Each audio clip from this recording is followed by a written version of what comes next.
마가복음 14장 53절에서 72절까지 말씀입니다.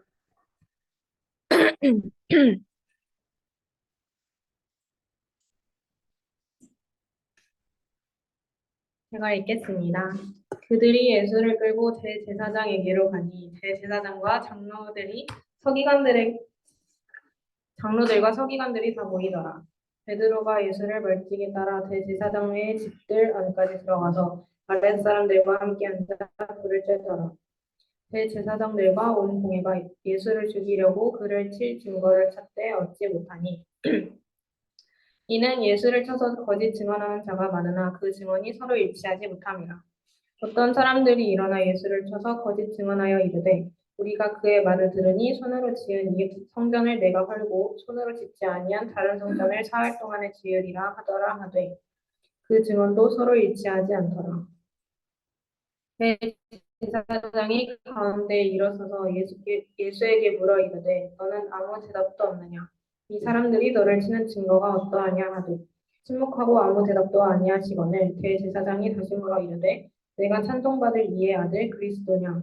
예수께서 이르시되 내가 그니라. 인자가 권능 자의 우편에 앉은 것과 하늘 구름을 타고 오는 것을 너희가 보리라 하시니 대제사장이 자기 옷을 찢으며 이르되 우리가 어찌 더 증인을 요구하리요.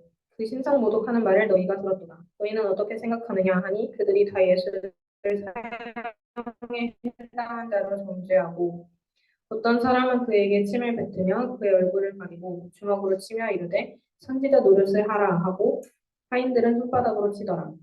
베드로는 아랫뜰에 있더니 대제사장의 여종 하나가 와서 베드로가 불 쬐고 있는 것을 보고 주목하여 이르되 너도 나사렛 예수와 함께 있었도다 하거늘 베드로가 부인하여 이르되 나는 내가 말하는 것이 무엇인지 알지도 못하고 깨닫지도 못하겠노라 하며 앞들로 나갈새 여종이 그를 보고 곁에 서 있는 자들에게 다시 이르되 이 사람은 그 도당이라 하되 또 부인하더라. 조금 후에 곁에 서 있는 사람들이 다시 베드로에게 말하되 너도 갈릴리 사람이니 참으로 그 도당이니라. 그러나 베드로가 저주하며 맹세하되 나는 너희가 말하는 이 사람을 알지 못하노라 하니 닭이 곧 두 번째 울더라. 이에 베드로가 예수께서 자기에게 하신 말씀 곧 닭이 두 번 울기 전에 내가 세 번 나를 부인하리라 하심이 기억되어 그 일을 생각하고 울었더라. 네.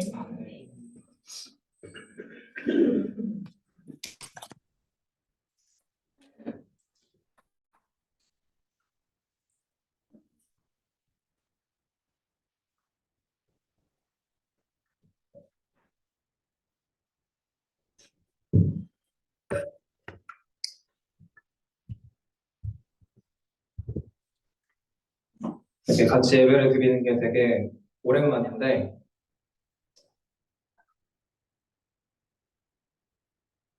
자, 일단 반갑고, 자, 우리가 노래를 부르는 사람들이 많이 있잖아요. 그런데 노래를 부르는 사람들 중에 이 사람은 노래를 잘 부른다 하는 그런 기준들이 사람마다 다를 수 있어요. 그런데 진짜 노래를 잘 부르는 사람은 그 노래를 부르는 사람과 노래와 그리고 노래를 듣는 사람 이 사이에서 노래 부르는 사람이 이렇게 쏙 빠진단 말이에요. 그래서 노래를 듣는 사람과 노래만 남게 합니다. 그래서 이 사람이 노래를 들을 때 그 노래를 부르는 사람은 사라지고 이 노래에 집중할 수 있게끔 하는 그런 사람. 그래서 그 노래가 나의 노래가 되게끔 하는 그런 능력이 있는 사람이 정말 노래를 잘 부르는 사람인데, 근데 우리가 말씀을 읽을 때 또 이와 같다는 거예요. 말씀을 읽을 때 말씀을 물론 전하는 전도사님이 있을 수 있겠죠. 설교자가 있을 수 있어요. 하지만 우리가 그냥 말씀을 읽을 때, 그냥 성경을 펴서 읽을 때 말씀과 그리고 말씀을 읽는 나 사이에 마치 노래를 부르는 사람처럼 그 사이에 뭐가 껴있느냐면 이 시대를 살아가면서 내가 말씀을 읽을 때 가지고 있는 가치관들이 그 사이에 껴있다라. 그래서 우리가 말씀을 고지고대로 읽지 못하고 말씀을 읽고 말씀을 해석하는 과정 가운데 가치관이 쏙 껴가지고 그 가치관을 따라서 말씀을 해석하려고 합니다.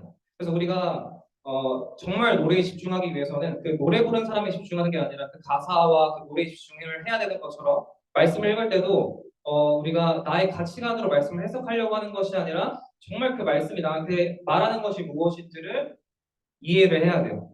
그래서 그 말씀이 나한테 들리게끔 우리가 묵상을 해야 되는 거예요. 그래서 성경은 그냥 읽고 듣는 것에서 끝나는 것이 아니라 이 말씀이 나한테 남을 수 있게까지 그렇게까지 묵상을 하는 것이 성경을 대하는 올바른 태도라는 거예요. 자, 그런데 그 아프리카 어느 민족에 그 우분투라는 그런 말이 있어요. 근데 이게 무슨 말이냐면, 자, 어떤 사람이 이렇게 우리 청소년들한테, 청년들한테, 자, 여기부터 여기까지 달리기를 해서 제일 먼저 들어온 사람한테 너희 선물을 이만큼 다 줄 거야 라고 얘기를 했어요. 그랬더니 그 우리 생각으로는 어떻게 해야 돼요? 여기서 다 열심히 뛰어가지고 1등 하려고 뛰어야 되잖아요. 그런데 이 우분투라는 개념을 가진 이 아프리카 어린이들은 어떻게 했냐면 10명이 다 함께 손을 잡았어요. 그리고 함께 걸어서 이 결승점을 통과를 했어요. 그래서 모두가 함께 1등을 했습니다. 일단 이 사람이 도대체 너희들은 왜 안 달려서 경쟁을 안 하고 왜 다 같이 들어왔느냐 이렇게 얘기를 하니까 우리가 다 같이 행복하지 않는데 내가 어떻게 행복할 수가 있겠느냐 이렇게 얘기를 하는 거예요. 그러니까 이 사람들의 개념 속에는 우리 속에 내가 있는 거지 우리의 개념을 제외하고 나만 남지 않는다라는 거죠. 그래서 이 사람들한테는 이런 가치들을 가지고 있는데 마찬가지로 우리가 성경을 읽을 때도 이러한 가치들을 가지고 성경을 읽고 세상을 살아간다라는 거예요. 그러면 나한테는 도대체 어떤 가치가 내 속에 있을까? 어떤 가치로 세상을 살아갈까를 한번 스스로 점검을 해봐야 된다는 거예요. 자, 오늘은 여러분이 알고 있겠지만 종교개혁 주간이에요. 종교개혁. 우리가 가톨릭에서 종교개혁을 하고 지금 약 500여 년이 흘렀어요. 근데 지금이 종교개혁 주간인데 이 종교개혁이 시작되고 종교전쟁이 한 30년 동안 유럽 전역을 휩쓸었단 말이에요. 그러니까 막 교리 때문에 싸우고 뭐 때문에 싸우니까 이 사람들이 너무 지친 거예요. 왜냐하면 이 사람들의 원래 가치들은 따가 아니라 이 사람의 삶의 책이었단 말이에요. 그래서 모든 것들을 종교로 생각을 하고 종교로 판단을 했는데 30년 동안 유럽의 모든 사람들이 전쟁에 휩싸여가지고 다 죽고 너무 힘드니까 이제 이 사람들한테 종교가 별로 중요해지지 않기 시작을 한 거예요. 처음으로. 그러면서 어떤 가치가 중요해지기 시작했냐? 인간의 이성 누구였냐면 하나님이었는데 이제 그 하나님의 자리에 자기를 올려놓고 이성이 중요하다고 얘기하는 그런 계몽주의가 이 시대 이후로 시작이 되었어요. 그래서 이때부터 몇백 년이 지난 지금까지 인간의 마음속엔 나를 중심으로 나의 유익의 판단에 의해서 이 모든 것들을 해석을 하기 시작을 했습니다. 자, 그렇다면 그 시대로부터 시작돼서 지금까지 이어져 왔기 때문에 우리도 인간의 이성과 나의 유익이 가장 높은 위치를 두고 성경을 읽고 있었다라는 것을 인식을 해야 돼요. 그렇지 않으면 성경을 읽을 때 내가 도대체 어떻게 판단하고 있는지를 이해조차 할 수 없다라는 거예요. 자, 나라는 존재가 물론 중요하죠. 그런데 이렇게 나라는 존재가 되게 중요하니까 성경을 읽을 때 성경이 매력적이지가 않은 거예요. 내가 중요한데 성경은 계속 나를 부인하래. 하나님이 제일 중요하대. 이렇게 얘기를 하니까 어떻게 들려요? 성경이 도무지 매력적이지가 않고 듣고 싶지 않고 따르고 싶지 않은 말씀이 되었다라는 거예요. 그래서 여러분 그 사이 동안 어떤 일들이 있었냐면 되게 많은 가치들을 사람들이 성경 속에 집어넣기 시작해요. 기독교 속에 사람의 행복이라는 것들을 첨가하기 시작을 한단 말이에요. 그래서 여러 종파가 분리가 된 거예요. 여러분 종파가 분리된 그 근본적인 기저가 뭐냐면 이것들을 성경 위에 더하면서 인간의 이성을 현혹시키려고 사람들이 거기다 첨가를 했단 말이에요.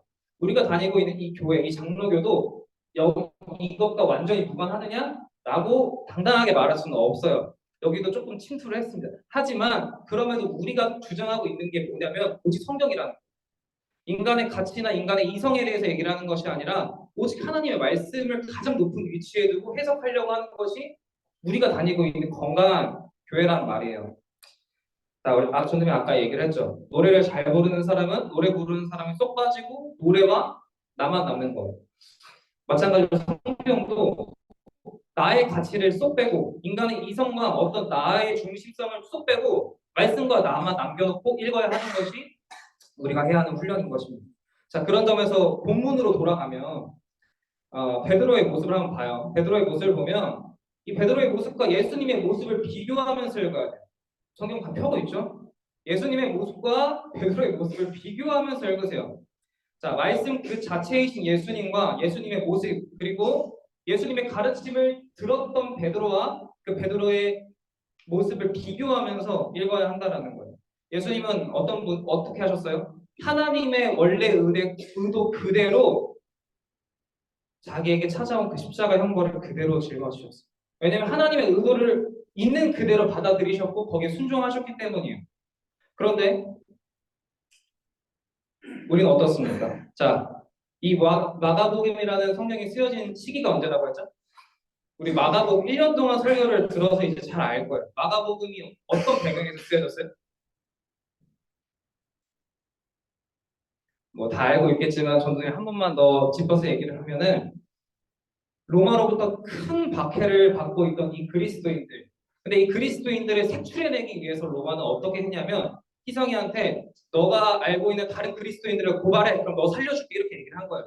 그래서 희성이가 승전이를 고발한 거예요. 그래서 지금 희성이가 살아남긴 했지만 이 죄책감을 가지고 살아있는 그런 시대 속에서 마가복음이 쓰여진 거예요. 마가복음이 쓰여지면서 베드로의 모습을 다시 한번 기억하게 하기 위해서 이 마가복음이 쓰여졌는데 이 사람들한테 너희가 실패한 것처럼 보일지 몰라도 너희가 정말 걸어가야 하는 길, 너희가 정말 살아가야 하는 길이 무엇인지를 다시 좀 기억하에 내라고. 그러니까 그 실패와 그 죄책감 속에 빠져 있지 말고 다시 하나님께 돌아오라고 쓰여진 책이 바로 마가복음이라는 거예요. 근데 예수님께서 이 마가복음, 그러니까 이 복음을 가지고 오시면서 주장하셨던 것이 뭐냐면, 여러분, 예수님이 가져오신 것은 다른 것이 아니라 이제 하나님 나라가 이 땅에 임했다. 하나님 나라가 이제 너희들에게 가까이 왔다라는 것을 예수님이 줄곧 주창을 하셨단 말이에요. 그래서 더 이상 너희를 위한 시대가 아니라 하나님 나라 가까이 왔으니 하나님 나라를 위해 살아가라고 예수님께서 줄곧 얘기하셨는데 사람들이 어떻게 했어요? 예수님을 믿었지만 자기 목숨 때문에 그 예수님을 부인하고 다른 친구들을 팔았단 말이에요. 그래서 예수님께서 이 말씀을 주신 이유가 뭐냐면 다시 거기로 돌아오라. 나를 위해서 친구를 버렸지만 너네가 실패가 거기서 끝나는 게 아니라 너네가 다시 돌아와야 할 길이 있다라고 하면서 마가복음이 기록되었다라는 거예요. 그게 첫 번째로 쓰여진 복음서라는 거예요. 그 시대에. 자, 여러분, 이스라엘이 맺어야 할 열매가 뭐죠?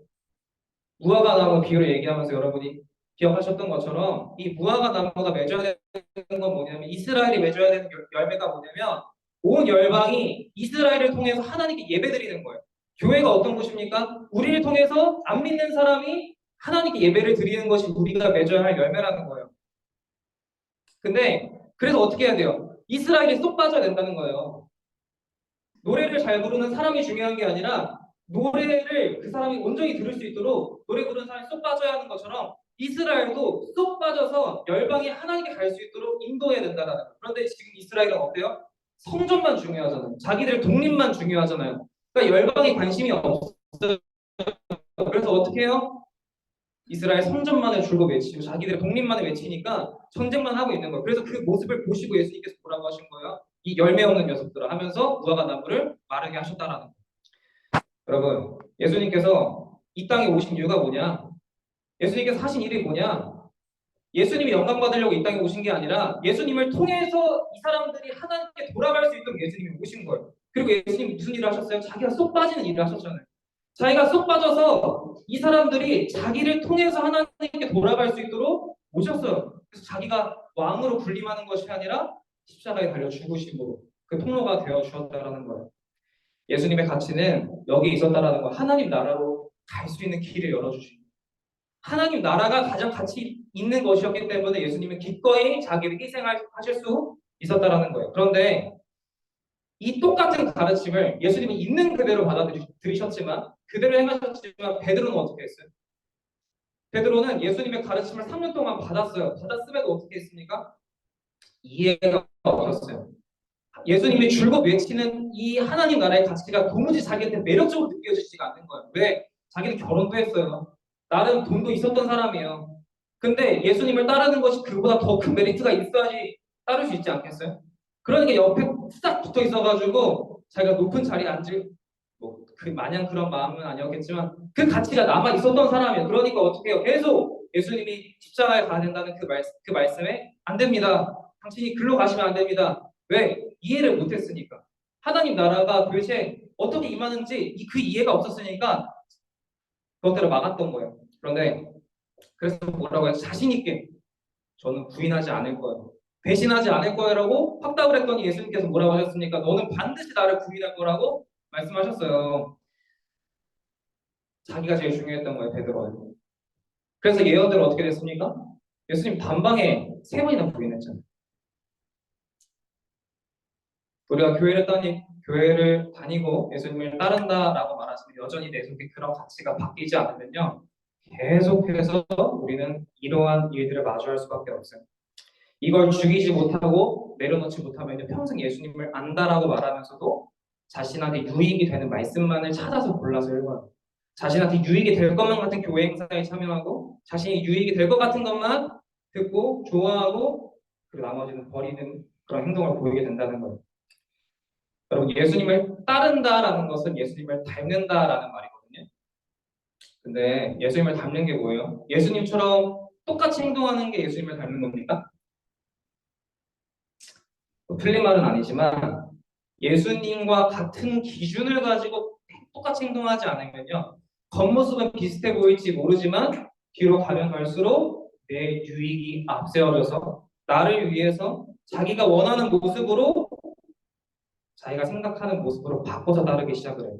처음에 예수님 믿었지, 예수님 따라갔지라고 했는데 어느 순간 자기의 유익만을 위해서 뭔가 교회 안에서 목소리를 내고 주장하고 행동하기 시작을 한다는 거예요. 그럼 어떻게 됩니까? 여러분, 성경이 말하는 열매를 맺지 못해요. 하나님이 맺으라고 말씀하신 열매를 맺지 못해요. 교회가 커질 수 있죠. 교회가 뭔가 즐거워 보일 수 있죠. 내가 믿음이 좀 좋아진 것처럼 보일 수 있죠. 근데 하나님이 맺으라고 하신 열방이 하나님을 참되게 예배하게 하라는 그 열매를 우리는 맺을 수 없게 될지도 모른다라는 거예요.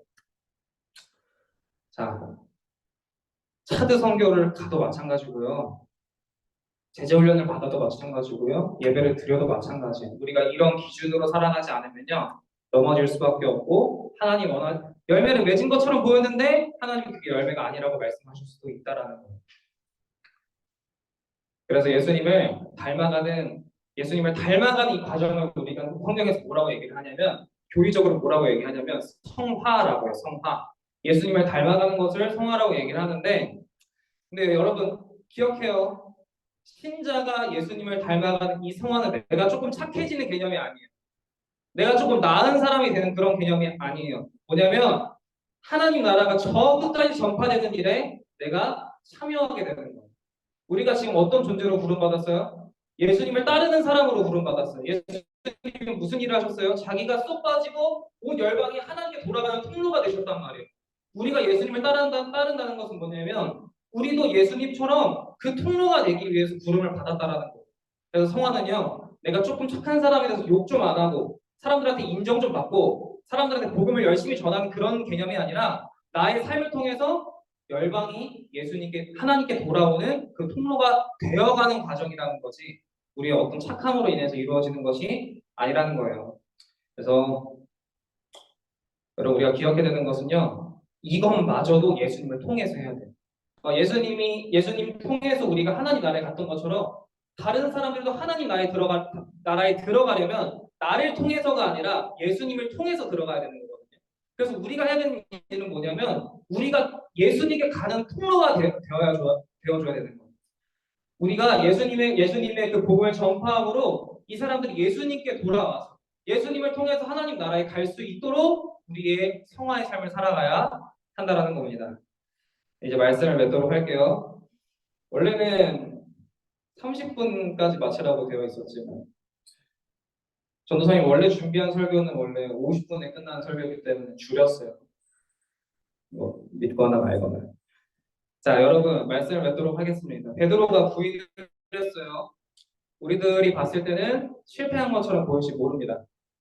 근데 아까도 얘기했지만 마가복음은요, 배신한 성도들, 그 길에서 떠났던 사람들 보고 돌아오라고 세워졌던 메시지란 말이에요.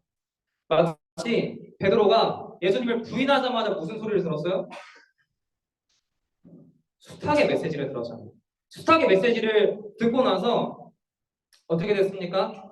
부인했던 것들을 깨닫고 회개하면서 주님께 돌아왔어요. 여러분이 앞으로 이 신앙생활 하다 보면 인생의 오점을 남기는 실패하는 것처럼 보이는 그런 때가 올 수도 있어요. 되게 너무 절망스럽고 낭망하고 너무 힘들어가지고 신앙을 다 버리고 싶을 때가 올지도 몰라요. 근데 그럴 때 여러분 하나님께서 그 순간에 여러분한테 이 수탁과 같은 이 마가복음의 메시지를 우리에게 듣게 하실 거라는 거예요. 나는 다 포기하고 싶고 나는 정말 절망 가운데 있는데 그 순간에 하나님께서 우리에게 메시지를 주신다고요. 수탁과 같은 메시지가 들리게 하셔가지고 우리로 하여금 다시 하나님께 돌아올 수 있도록 주님 길을 열어 주실 거라는 거예요. 그때 여러분, 그때 내가 예수님을 진짜 사랑한다고 생각했던 그 베드로가 주님 제가 죄인입니다라고 인정할 수 있었던 것처럼 우리도 그 메시지가 들리고 나서야 여러분이 가지고 있던 그 가치관을 버리고 이제 저 정말 예수님을 위해 살고 싶습니다라는 고백을 할 수 있게 된다라는 거예요. 네, 마지막으로 하나만 얘기하고 마치도록 할 건데 여러분 전도사님의 비전이 하나님 나라의 예고편이란 말이에요. 그런데 하나님 나라는 결코 예고편으로 평가되지가 않아요. 전도사님이 실패해도 하나님 나라는 그걸로 평가되지가 않는다라는 거예요. 예고편이 중요한 게 아니라 본편이 중요해요. 그리고 본편으로 평가돼요. 예고편이 어떻게 찍히든 어떻게 나오든지 간에 중요한 건 본편이라는 거예요. 예고편의 역할은요. 그저 한 사람이라도 더 본편을 기대하게끔 만드는 거예요. 본편을 위해 살아가게끔 만드는 것이 예고편의 역할이라는 거예요. 그래서 여러분 우리 모두가 하나님 나라의 예고편으로 이 땅에서 살아가고 있다는 것을 여러분 좀 기억했으면 좋겠어요. 우리 세상은 나를 계속 주장하고 맞아요. 내가 중요하고 내 얘기를 하고 싶어 하지만 결국 우리는 뭘 위해서 왔느냐? 예수님처럼 하나님 나라를 전파하기 위해서 이 땅에 온 존재들이라는 거예요. 그래서 나한테 뭐만 남게? 나한테 하나님 말씀만 남게. 아까 얘기했던 것처럼 노래와 듣는 사람만 남게. 내가 사라지고 이 친구한테 하나님 말씀만 그대로 전해지게끔 우리가 그 삶을 살아가도록 하나님 우리를 계속 이끌어 가신다는 거. 그게 성화의 과정이라는 거예요. 여러분 베드로의 부인을 보면서 베드로 실패했네 로 끝나지 마시고 베드로 실패한 그 순간 숱하게 메시지가 들렸던 것처럼 우리들의 삶에도 하나님의 말씀이 들려서 나한테 내가 아니라 하나님 말씀만 남고 그 말씀을 전하는 그런 삶을 하나님께서 살아가게 하실 것이라는 그런 기대감을 가지고 성경을 읽었으면 좋겠어요. 이제 마가복음 거의 다 끝나가죠. 마가복음 끝나가는 그 과정 속에서 여러분 조금 더 하나님의 말씀의 의도를 좀 파악할 수 있었으면 좋겠습니다.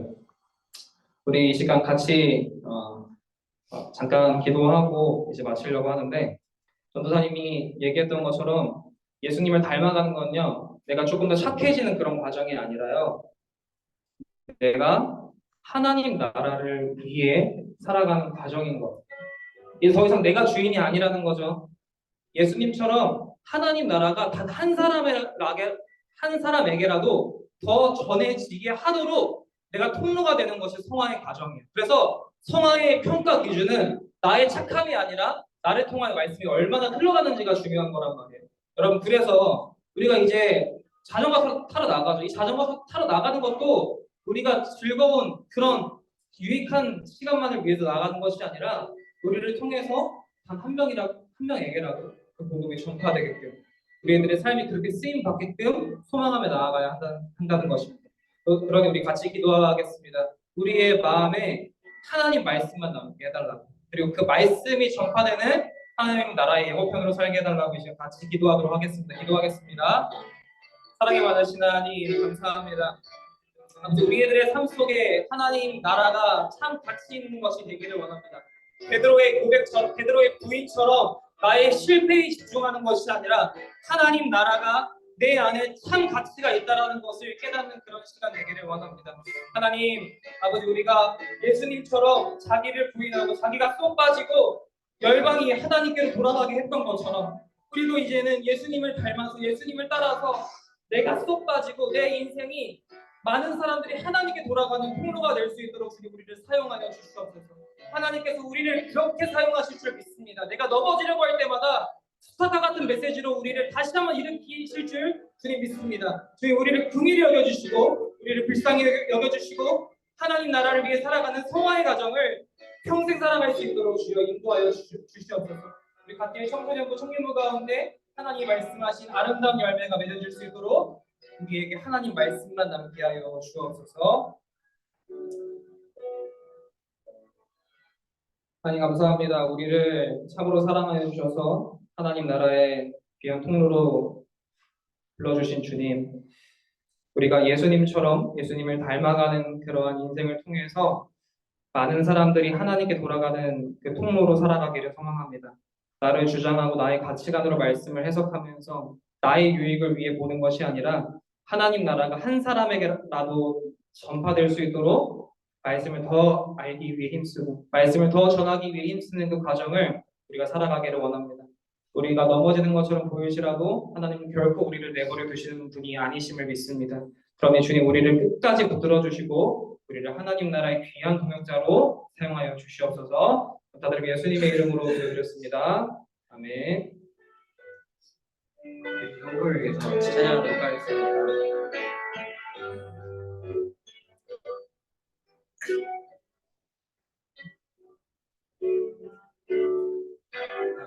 무엇과도 주님을 바꾸지 않으리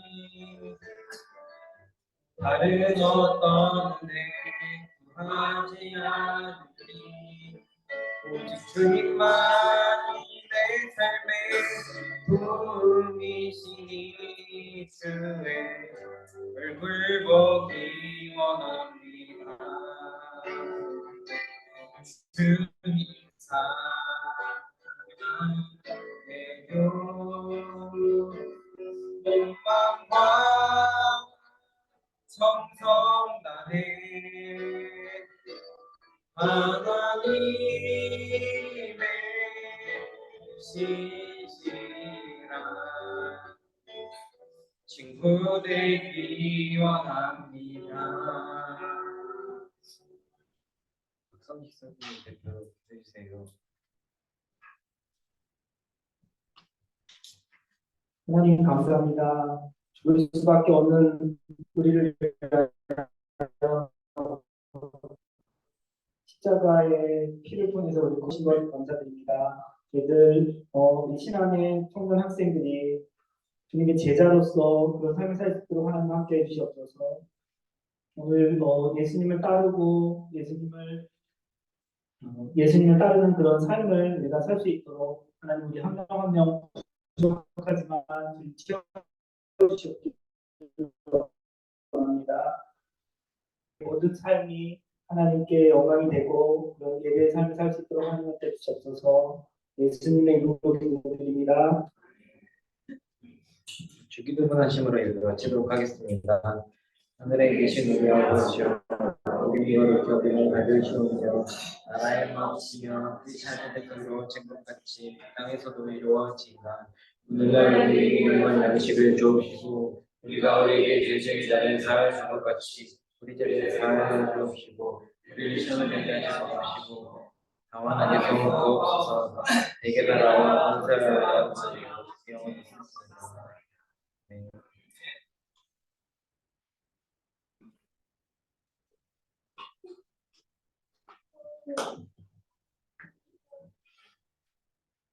네, 사진을 찍겠습니다.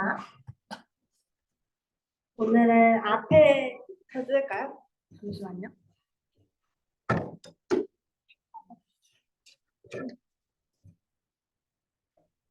핸드폰을 잠깐.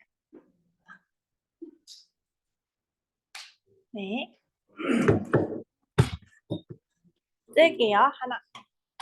한 칸 옮길까? 일로? 두 칸? 하나, 둘, 셋. 하나, 둘, 셋. 네, 됐습니다. 우리 좀 고마워. 네, 오늘도 우리 예배 자리에 오신 우리 친구들과 우리 줌으로 함께 드리는 우리 모든 친구들 진심으로 환영합니다. 우리 2023년 표 한번 큰 소리로 읽어볼까요? 시작! 너는 내 사랑하는 자녀라 내가 너를 기뻐하노라. 네, 청소년 다음 주 기도는 목사님, 말씀은 지유, 공헌 기도는 류지연 선생님입니다. 우리 제자 훈련 네, 계속 11시 20분에 하고 있고요. 어성경도 3시에 하고 있고, 네, 네, 어성경도 3시에 하고 있고, 다음 넘겨주세요. 네, 화요 기도 모임 이번 주 화요일도 있는데 이제 10시 30분부터 50분까지 매주 하는 광고지만 우리가 늘 기억해서 함께 들어와서 기도할 수 있었으면 좋겠어요. 못 들어오는 친구들은 전도사님한테 기도 제목 보내주면 함께 기도하도록 하겠습니다. 그리고 원래 그저께 우리 금요 기도를 했었어야 됐는데 급하게 광고를 올렸지만 이제 그저께로 안 하고 다다음 주로 미뤄서 11월 10일 날 우리 수능 금요 기도회로 함께 기도하도록 하겠습니다. 그래서 밤 10시에 이 자리에 와서 함께 기도할 수 있는 시간 될 수 있었으면 좋겠어요. 오늘 11월, 12월 큐티책이 뒤에 있어서 우리 나갈 때 꼭 하나씩 챙겨가서 11월도 12월도 또 이번 한 주도 말씀으로 승리하는 우리 모두가 될 수 있었으면 좋겠습니다. 네, 오늘 끝나고 야외 예배 있고요. 혹시 청년부도 광고가 있을까요?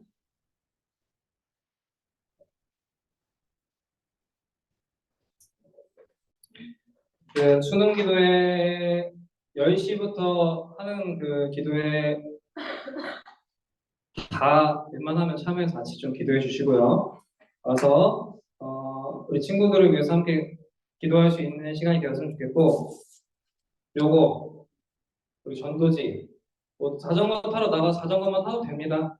그런데 마음이 동하는 사람이 아니라 이 하나님 나라의 복음을 전파하기 위하여 이 부름받은 우리가 요거를 적어도 몇 장씩은 좀 들고 나가서 종류가 4개 정도는 들고 나가서 자전거 타면서 옆에 있는 사람한테 좀 전달해 줘봤으면 좋겠어요. 그래서 한 사람이라도 하나님 나라에 돌아올 수 있는 그러한 복음의 통로로 살아가시기를 축복합니다. 자, 이제 우리 일어나서 이동을 하도록 할 건데 밑에 스타렉스가 있거든요. 그래서 가급적이면 한 차에 타서 같이 이동했으면 좋겠고 짐 싸서 내려가시면 됩니다. 자, 챙겨가세요.